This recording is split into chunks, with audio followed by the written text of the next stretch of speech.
Welcome back to the Bluechip Breakdown, Vols fans. I'm your host, Bull. In today's video, I'll be doing something a little bit different. I'll be reacting to a video from the Players Lounge with Kobe Thomas, Jermod McCoy, and Chris Brazzell. That's three big-time transfers. All three of those guys are dogs, and we're expecting a lot from them from spring to the fall and, I guess into the winter as well, because we are expecting a national championship this season. But the Players Lounge is something that, as Tennessee fans, we should all be trying to support as much as possible. And they've got great content, right? We can see behind the scenes of players in all sports and get a, idea of what their day-to-day is like and what their personalities are like. I feel like we can really get a lot from it. And if you love Tennessee athletics, if you love our school, then you'll love these videos. But I'm just going to be reacting to, a few clips from this video today. I would love to hear y'all's thoughts as well. At some point down the line, we might start to do these live. But please make sure to like and subscribe. And without further ado, let's go ahead and jump into the video. I'm Jakobe Thomas. I'm a transfer from MTSU. And I'm Chris Brazzell. I transferred from Tulane University. I'm Jermod McCoy. I transferred from Oregon State. where I'm from, we didn't have half of what we have. Like what? Facilities? The way we eat here, bro. Oh, just, for sure. The way we eat is crazy. I think I really figured that out when we had that crawfish boil that one day. Lobster? Was even lobster? What? And I was like, yeah, bro, that was... Hold on. So let me just stop it right there. So that's crazy. I didn't know they was eating that good. I knew that they was eating good, but that's always a great thing to hear, right? I mean, eating crab and lobster and having a crawfish fry and all that other type of stuff. That's crazy. And like, I know that they get the steaks and, everything else, but dude, I love to hear that. That's a really good look. Let's continue. Bro, ain't never had no lobster just to like, from those. No, that's different.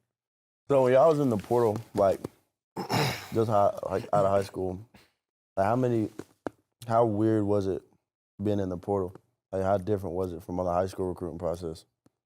I ain't really get recruited in high school a lot, so Either. That's crazy. it was really different. Like, I didn't have any big schools besides, like, Pitt, who wanted me, so, I mean, it was different. Yeah. Me, I didn't really get that much. Like, I didn't have that many, like, big schools talking to me out of high school. I ended up going to Oregon State. It was just the biggest offer I had. I just wanted to play Power 5, so I just went there. I was actually committed to Tulane, though, for a little bit. But, yeah. So out of high school for me, I graduated when COVID first hit for real. Yeah. So I had a bunch of schools and stuff. I had a lot of big time stuff, but as soon as COVID happened, and they were like, "Oh, we get." Hold on. Look at how long Chris Brown's arms are. That is a long wide receiver. So I'm very excited about him. Let's continue. A chance all these kids can come back for another year.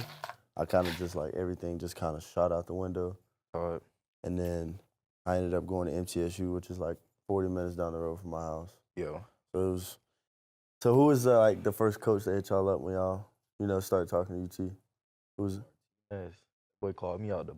All right, so I'm going to pause it one more time before we get too far into this clip. But I think that it's crazy, right? You see, these are three players that are very highly coveted for our staff. And I can tell you right now, I know that some people may have some questions about Kobe Thomas, but I also feel like those questions have been answered.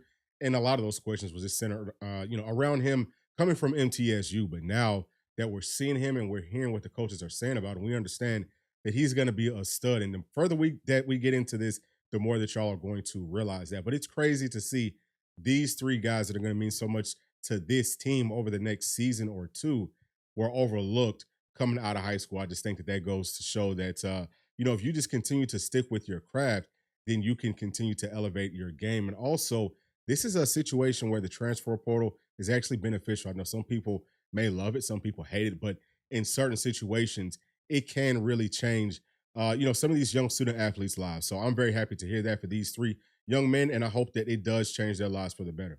Blue. I was on my game and a wireless caller. If it's a wireless caller, it's probably a coach. Yeah. So I answer, I'm Coach Martinez, coach for Tennessee. And I was like, okay. And he was like, come visit us. And I was finna go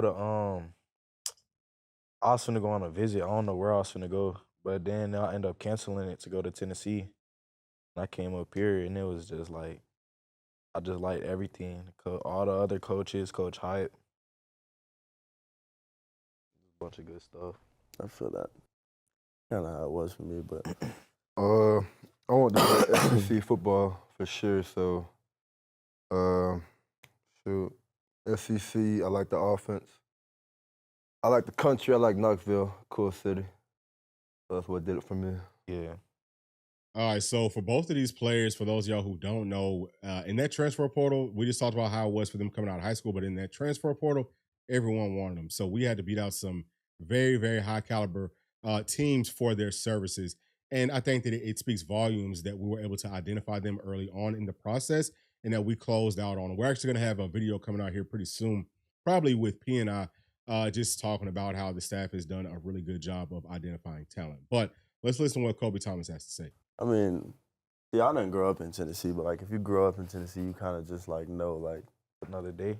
yeah, you're a Tennessee fan. Like it's just how it is. So when I was in the portal or whatever, man, like I remember I had committed to Oregon State because I was worried about the portal stuff. Like I was like, I'm not trying to get stuck. You committed to Oregon State? Yeah. During the portal? Yeah, because I didn't want to get. I wanted to solidify myself a place to go if everything didn't work out. So. All right, so something else right here. Jermod McCoy came from Oregon State, for those of y'all that don't know. And there was actually kind of a mass exodus, I want to say, from Oregon State, especially in that secondary. So Oregon State probably got on Kobe Thomas pretty early because they had probably been looking for some secondary pieces for a while. And it's interesting to hear his perspective on this whole deal. Hey, I'm going to go ahead and get me a spot so I'm not kind of stuck out here in the portal without a home to go to, just in case I don't have anything to fall back on. So I think that was a smart move by him. As soon as I committed to Oregon State, or before I even committed to Oregon State, I had got all of the SEC West teams. I had most of the SEC, and then I was about to go visit Auburn. And Coach Heupel called me, and I was just like, yeah, I'm gonna go to here, and I'm gonna go to look at Tennessee instead of Auburn, because I've already seen Auburn before. And I got here, bro, and it was just like my whole mindset had flipped. Like I was like, it's just home for me. Like I grew up here anyway, so it's just like getting a chance to wear the orange and white as a Tennessee kid is just, it's different for me, bro. Like y'all, I don't know. It's just I feel like you wanted to come here out of high school? Yeah, I wanted to be here, but Coach Pruitt told me I wasn't never gonna be able to play SEC ball. What's one? All right, so it's a whole lot of funny stuff right there. All right, so number one, I know that y'all have to love that Kobe Thomas, and this is something that I had found out early on. He grew up a big Tennessee fan, and this is his dream school. So the passion that he's going to have is going to mean so much. Football is a very passionate game, and that's why I was extremely excited about Kobe outside of looking at his film. Look at what he did versus Alabama. We've got a film breakdown on that. Very, very impressive, all three of these guys. But something else he's talking about, Jeremy Pruitt saying that he couldn't play SEC ball, and then he goes and plays at MTSU for a season, and he's got offers from all the SEC West teams and probably several other SEC programs as well. So that just kind of goes to show what Jeremy Pruitt was and what he wasn't. I think that he was pretty good at being able to identify talent, but he most definitely missed on Kobe Thomas. This year, y'all are like super excited to play. All right, so I might have paused that at a bad spot, but so Kobe's asking Jermod and Chris what's some teams that they're very excited to play this season. Bama or Georgia. Yeah. Make a name for myself that game. I think you got the opportunity for that, like all season. Every game, but those gonna be the most viewed. Yeah, but like. All right, so pausing again, but just because I want to point out that I love that Jermod McCoy wants to play in those big games when all the eyes are on him, when all the lights are on him. That's what you want. That's what you need, especially out of a cornerback. We talked about that confidence, and he definitely has it. And also, there's a lot to be said about having a player like this in those big critical moments. A lot of times we just think about the, normal down and distance and stuff like that. But whenever I'm looking at players, I'm looking at, hey, the game is on the line. We need a play. Can they do it? And that is really kind of like my litmus test for, is this a dog or not? And I think that we've got three of them in this room, but I'd love to hear that from Jermod. Personally, I'm really excited for Bama at home. Oh, because you got to get your get back? Yeah. Y'all played Bama? Yeah, we did with Bama. There, we played them first game of the season last year. What the score was? Like 50-something. 50-something. Oh, man. We got them at home this year, though, so I think we got a night game for that game, too. Oh, yeah. But I'm really hoping, we got a Halloween-themed game. You know what I'm talking about? All black unis. Oh yeah. Black and orange. That's what y'all most excited to wear, the all black? Yeah. I All don't know, black or bro. all white. All white, orange helmets. Nah, we haven't won that since, the South Carolina game What happened there? 2 years ago. What happened there? They lost to South Carolina 2 years ago. Tight. But they've only won those helmets once. All right, so again, we hear that Kobe Thomas, obviously, he's been a fan of Tennessee. He understands that we don't wear those same uniforms that we wore when we lost to South Carolina back in 22. But I actually really like those uniforms. So I wish that if any game that we could have lost, I'm so mad that we lost that one because those uniforms look good. I also love the black unis. Let me know what y'all think about, like, what's y'all's favorite uniforms down in the comments section. I like the smoky grays too, but I always think that it's interesting just to hear what the players have to say about their favorite uniforms. But I'm orange excited ones? with all orange. Huh? Talking about they only wore the orange helmets once. Yeah, one time. Man, come on, bro. You don't have to pull those out. Adjusting into the new locker room and a group of new guys. How, for me, I'll go ahead and say it, like, it was hard. Like, when I first got here, I didn't want to talk to nobody. Yeah, you came in on some. I didn't want to talk to nobody. Bro is trying to like. Be team captain out there. Nah, he was on some like. Yeah, try to be team Like, captain. That's not okay, Bro, you came in talking about, bro, look, we at the ball game, bro. Yes, He trying to telling be us, we team sitting captain down, he talking out about, the y'all, rip. get up. Bro, I'm come like, on, we trying to watch the Jakobe. game, No, bro. God, okay, no, bro. You don't do that, bro. Don't do No, that. they don't was do on it. a timeout. No, bro. Bro, listen. Hey, look, no, they was no, cut no, the cam. no, Don't even no, cut no, the cam. No, we ain't gotta cut the cam. no, They you sit looking- down. no, If you go no, back no. and watch the Iowa game, Man, no. It's a bro. halftime and we we sitting all on got the in there. bench. They sitting down during the game. I told them to go While get it's a up. timeout, We Mad at not me. playing, bro. One, we Whatever. ain't It's a playing. timeout. 2, my back hurt. 3, I'm about to sit down. And it's hot. The sun beating on this. That's terrible. That's not good. Nah, bro. I'm about to sit down, bro. I stand by that. You're not supposed to sit down while the It's game going on. halftime. No, how's it halftime? I mean, it was a timeout. He lying. That's how you know he lying. It was a But how timeout. was He it said it adjusting for too. y'all though, bro? Because like me, like I said, I was super quiet. I didn't really. Y'all was really the only 2 people I was talking to. Hey, Really, we be in meetings, Jakobe be on some. Them boys will be talking. He be like, hey. He be like, hey, y'all. He be like, hey, I swear to God. Hey, nah. What's wrong with that? Well, You just can't just do that, though, because you got to earn your respect. And it's not even a respect thing. It's just the fact that the dang, I'm trying to bowl listen. game, that was crazy. Yeah. That was actually really crazy. I don't care. man. That's crazy. I'm gonna stand by that. No, that's good, though. That's not a bad thing, but, like, I'm gonna stand by that. if them boys don't respect you, them boys just going to laugh in your face. That's fine. All right, so hold on. So let me just stop it right there because y'all should love what you just heard, okay? It sounds like Kobe Thomas came in wanting to be a leader, and that's something that I feel like this team was just kind of missing last year. Something that we heard from some of the people that are closer to the program talking about, hey, we need a real leader. We need a real dog inside of that locker room that, hey, either you're going to do what you're supposed to do or I'm going to make you do what you're supposed to do, right? Like we're going to go toe to toe and we're going to straighten out that way. And sometimes, in a football locker room, you need that. Sounds like Kobe is that dude. Now, what Jermod and Chris was doing at the bowl game is, I guess they were sitting down during like a TV timeout, which is crazy. But Kobe took it so far as he said, hey, you know what? Y'all ain't sitting down during this TV timeout, okay? Like y'all gonna stand up for the whole game, whether we dressed out and playing or not. So you got to love that type of passion. And he also sounds like he's a leader in those meeting rooms. If people are talking, tell them to, hey, shut up. You know what I'm saying?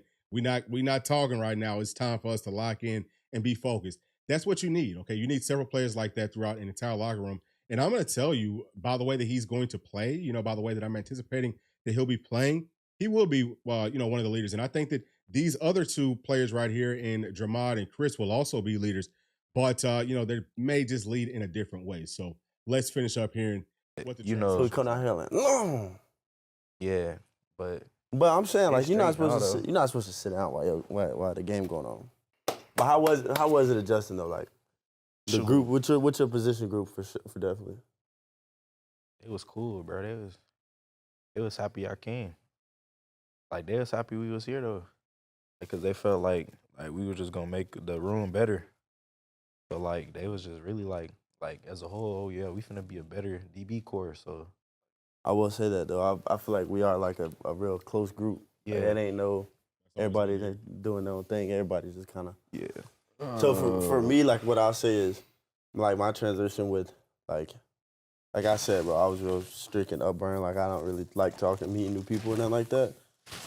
But like Coach C-Rob, you probably never got to meet C-Rob, but C-Rob was you met C-Rob, didn't you? Yeah, C-Rob was like, when we was in Orlando, like he kind of helped me learn the playbook like that, and which is like, that's probably the hardest thing, like when you're transitioning, like to it. All right, and I'm gonna pause that, but Coach C-Rob, he got a job somewhere else, if I'm not mistaken. I forgot where it was, so don't quote me right now. But that's huge to hear that he was able to pretty much teach Kobe Thomas the playbook pretty quickly. But we're also hearing from guys like Caleb Beasley that he was able to pick it up pretty quickly as well. It's not a whole lot to learn there, but some players do struggle with it. So that's big, and hopefully whoever we got in to replace Coach C-Rob is going to be able to do the exact School is same. learning the playbook.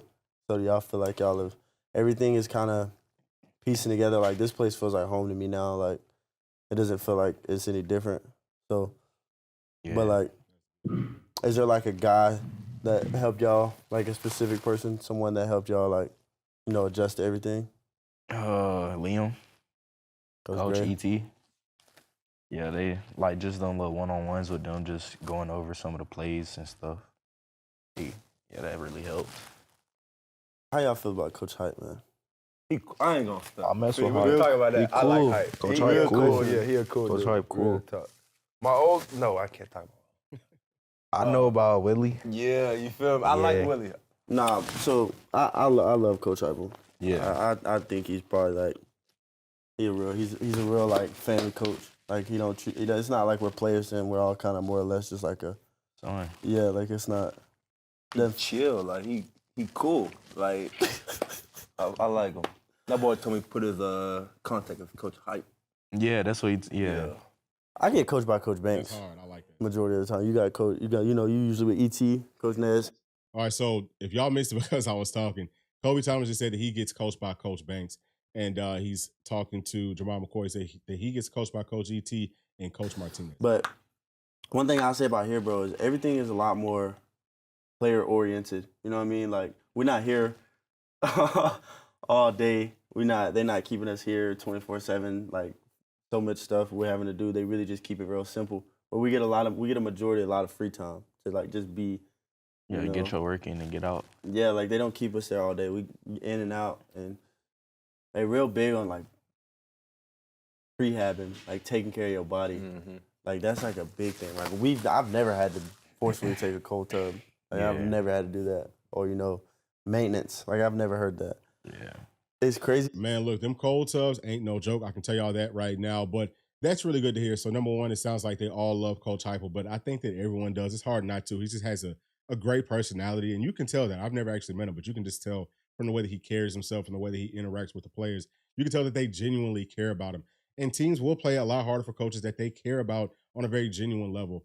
And they may not get to interact with him as much, as their individual coaches, but it is good to know that that's overall who you're going to be, pretty much not just working for him, but that's the leader of your team. So I think that that's a great thing. And then hearing how how good we take, or how seriously we take, making sure that our players are just being healthy, right? Are doing good with the maintenance portion of football, because you get so much wear and tear on your body. You got to take care of it. And I know like a long time ago, whenever I was in school, that wasn't as big of a thing. It was a thing, but not to the level that they can take it to. So that's going to be great for these players. Okay. That will help them to, play at their highest level. Okay. While they're here in Knoxville, but also once they go on to that next level. And it's going to give them a lot better quality of life after they're done playing football. So I love to hear that.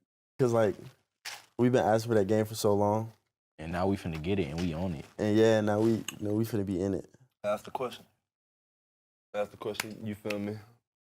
So right now, okay, if y'all are kind of lost, they're talking about the new college football game and how they're excited. They've been waiting for it to come back out, and now they get to play with themselves on the game. I think y'all overall is gonna be. Yeah. You go. What you think?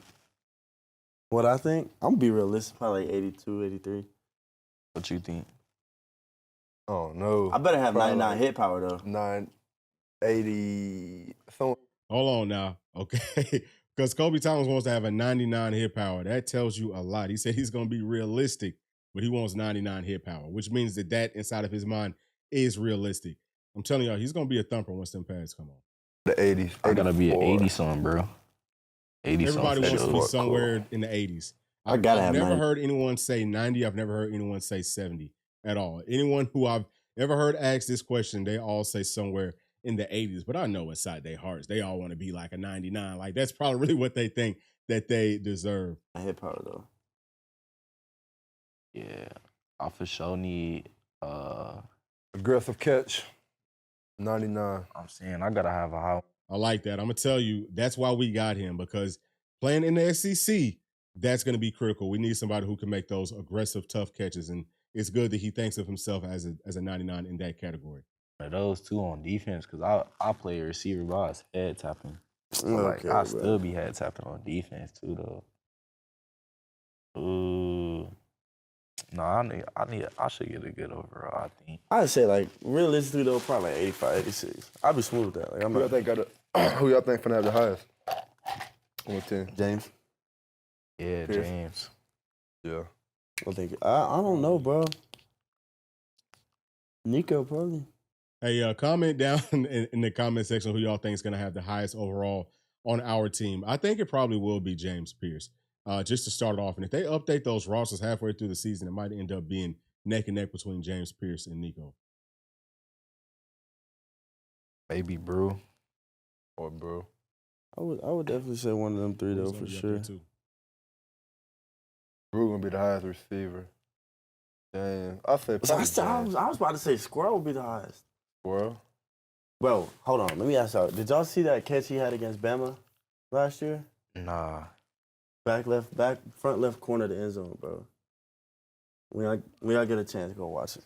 All right. That man's got like some catches, bro, like that you look at and you be like, That was a great catch. That Damn. was versus a linebacker in that game. All right, so that's three really good young men right there. Definitely looking forward to seeing them coming out and balling throughout all of spring and summer, and definitely in the fall. Now, those are not just three guys that I'm expecting to start. I think that those are going to be three of our really key guys, like big-time playmakers. So that was fun for me. If it was fun for you, please let me know down in the comment section. Should we continue doing videos like this, or do you want to just kind of stick to what we normally do? And also, I will have links in the description below for the Players Lounge YouTube channel and also for the website where you can help to support our volunteers in NIL and collectives and all of that good stuff. I think that's a great thing for us to do. But as always, thank you for staying all the way to the end. Please make sure to like, subscribe, hit that notification bell, share it with your friends, family, and other volunteer fans. And we'll see y'all on the next one. Thanks. Peace.